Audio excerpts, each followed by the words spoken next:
बच्चों, आप सभी का हमारे YouTube चैनल वैज्ञानिक क्लास टेस्ट में स्वागत है। बच्चों, आज हम आपके लिए आदर्श उत्तर माला लेके आए हैं, जो विषय सामाजिक विज्ञान की है और कक्षा 10वीं के लिए। जो आपका अभ्यास प्रश्न पत्र सेट बी है, उसकी क्या है, ये आदर्श उत्तर पुस्तिका। इसके सही उत्तर यहाँ पे आपको हम बता रहे हैं। चलिए, प्रश्न क्रमांक 1 क्या था आपका, सही विकल्प चुनकर लिखिए। पहला प्रश्न क्या था, बांधों को आधुनिक भारत का मंदिर किसने कहा? तो इसका सही उत्तर स नंबर का आ जाएगा, पंडित जवाहरलाल नेहरू ने। उसके बाद सेकंड नंबर क्वेश्चन क्या था, निम्नलिखित में कौन सी रबी की फसल है? 4 ऑप्शन दिए, चावल, मक्का, सोयाबीन, गेहूं। तो रबी की फसल 2 नंबर का आंसर आ जाएगा, गेहूं। फिर कच्चे माल के आधार पर उद्योग कितने प्रकार के होते हैं? तो इसका सही आंसर आ जाएगा, 2 प्रकार के होते हैं। कच्चे माल के आधार पर उद्योग कितने प्रकार के होते हैं? ये 2 प्रकार के होते हैं, भारी उद्योग और हल्के उद्योग। इसके बाद क्वेश्चन नंबर 4 देखिए, साइमन कमीशन भारत कब आया था? तो इसका सही आंसर हो जाएगा सन 1928 में। 10 नंबर का अगला प्रश्न देखिए, 5वां, यूरोपीय संघ का मुख्यालय कहाँ है? तो इसका सही आंसर आ जाएगा 10 नंबर का, बेल्जियम। कहाँ पे है? बेल्जियम में। नेक्स्ट अगला प्रश्न है, भारतीय रिजर्व बैंक की स्थापना कब हुई? तो इसका सही आंसर आ जाएगा सन 1935 में। भारतीय रिजर्व बैंक की स्थापना कब हुई? सन 1935 में। नेक्स्ट क्वेश्चन है आपका, रिक्त स्थानों की पूर्ति कीजिए। चलिए देखते हैं रिक्त स्थानों की पूर्ति में पहला प्रश्न क्या कह रहा है, ध्यान दीजिए। भारतीय वन्य जीव अधिनियम खालिस्तान में लागू किया गया था, तो कब किया गया था? तो उसका सही आंसर आ जाएगा 1972 में। भारतीय रेल परिवहन को खालिस्तान रेल प्रखंडों में संकलित किया गया है, यानी कि रेल जोन कितने होते हैं? तो इसका सही आंसर आ जाएगा 16। कोलकाता में देश की पहली जूट मिल लगाने वाला खालिस्तान वाले थे, तो इसका सही आंसर आ जाएगा सेठ हुकुम चंद। और इसमें यदि मान लो इंग्लैंड की बात करता है तो आ जाएगा जॉर्ज ऑकलैंड। नेक्स्ट अगला प्रश्न देखिए, प्रश्न नंबर 4, खालिस्तान दुनिया का सबसे बड़ा लोकतांत्रिक देश है, तो इसका चौथे का आंसर आ जाएगा भारत। 5वां प्रश्न क्या कह रहा है, आर्थिक विकास से जनता के खालिस्तान स्तर में वृद्धि होती है, तो आप रहन सहन भी लिख सकते हैं या जीवन के स्तर में वृद्धि होती है। अगला प्रश्न है, मधुमक्खी पालन खालिस्तान क्षेत्र में आता है, तो मधुमक्खी पालन जो आता है आपका प्राथमिक क्षेत्र में आता है, तो इसका आंसर 6वें का आंसर क्या आ जाएगा, प्राथमिक क्षेत्र। इसके बाद आपकी सही जोड़ी आती है, सही जोड़ी का मिलान कर लेते हैं। क्या दिया है इसमें सही जोड़ी, पहला श्रीलंका गृह युद्ध का अंत 2009 में। भारत छोड़ो आंदोलन कब हुआ था? 1942 में। भारत में वयस्क मताधिकार की उम्र 18 वर्ष। ओलंपिक गेम मेक्सिको सिटी में। भारत में है लोकतांत्रिक सरकार और सार्वजनिक क्षेत्र सरकार के स्वामित्व वाले क्षेत्र। इस प्रकार से आपकी सही जोड़ी के सही आंसर आपके उनके सामने ही दिए गए हैं। नेक्स्ट अगला प्रश्न है, एक शब्द या वाक्य में उत्तर लिखिए।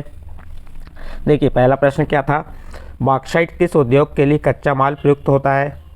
क्या है, बॉक्साइट किस उद्योग के लिए कच्चा माल प्रयुक्त होता है? तो सही आंसर आ जाएगा एल्यूमिनियम।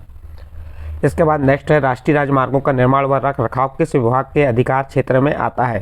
तो इसका सही आंसर आ जाएगा CPWP, केंद्रीय लोक निर्माण विभाग।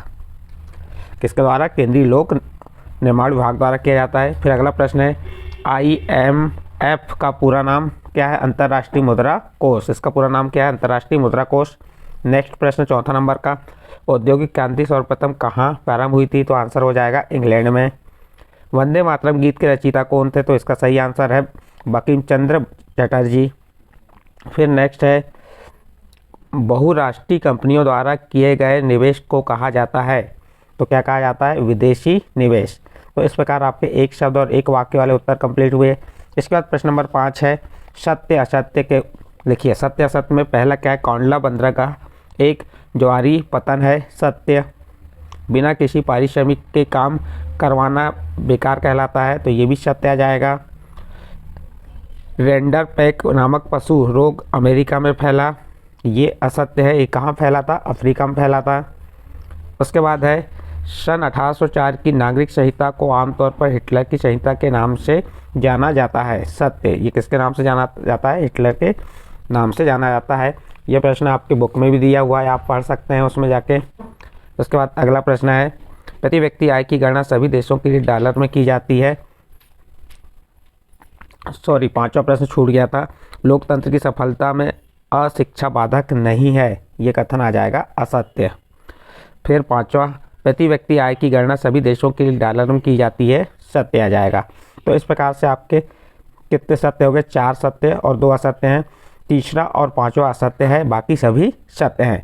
तो इस प्रकार से आपका ये 6 अंक के कितने प्रश्न, 5 प्रश्न कंप्लीट हुए। 5 छक्का 30 अंक आप आसानी से प्राप्त कर सकते हैं। अब इसके बाद आपके जो प्रश्न उत्तर हैं, प्रश्न 6 का क्या है, प्रश्न जैव और अजैव संसाधन किसे कहते हैं, तो उत्तर में आप देख सकते हैं और यहाँ से लिख सकते हैं अजैव संसाधन, सॉरी यहाँ पे क्या आ जाएगा, जैव संसाधन। यहाँ पे आप क्या कर देंगे, अजैव लिखा हुआ है, इसको जैव पढ़ेंगे।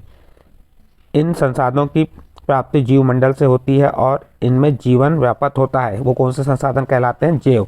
यहाँ हमने गलती से अजैव लिख दी हैं, इसको जैव पढ़ेंगे आप। अजैव संसाधन क्या है, वे संसाधन जो निर्जीव वस्तुओं से बने हैं अजैव संसाधन कहलाते हैं। फिर इसी प्रकार इसका 8वां प्रश्न पूछा, सतत पोषणीय विकास से क्या आशय है, ऐसा विकास जो पर्यावरण को बिना नुकसान पहुंचाए और वर्तमान विकास की प्रक्रिया भविष्य की पीढ़ियों की अवहेलना ना करे को सतत पोषणीय विकास कहा जाता है। इसी प्रकार प्रश्न नंबर 7 का उत्तर यहाँ पे दिया हुआ है। प्रश्न नंबर 7 क्या है, मृदा अपरदन किसे कहते हैं, उसका उत्तर देख सकते हैं। और उसके 8वें का प्रश्न क्या है, भूमि निम्नीकरण की समस्या को दूर करने के 2 उपाय बताइए। तो उसके ये 2 उपाय आपको मैंने बता दी, यहाँ से आप देख के लिख सकते हैं। इसके बाद नेक्स्ट प्रश्न देखते हैं, प्रश्न नंबर 8। ये आपका प्रश्न नंबर 8 का उत्तर हो गया। उसके दोनों उत्तर बता दिए अथवा सहित बता दिए। उसके बाद प्रश्न नंबर 9 का उत्तर ये दिया हुआ है।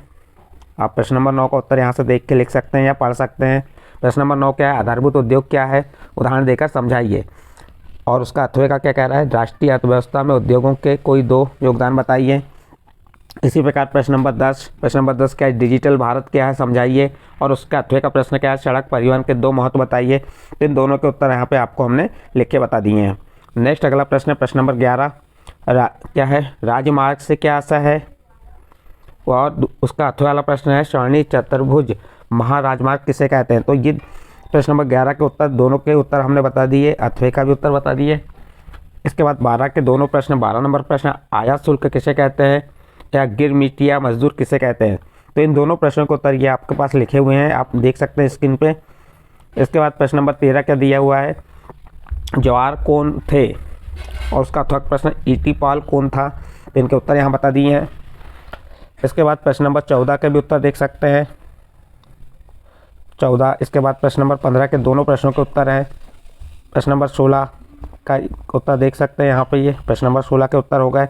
इसके बाद प्रश्न नंबर 17, इसी प्रकार आपका प्रश्न नंबर 18, ये सभी उत्तरों को आप यहाँ से देख के लिख सकते हैं और याद कर सकते हैं।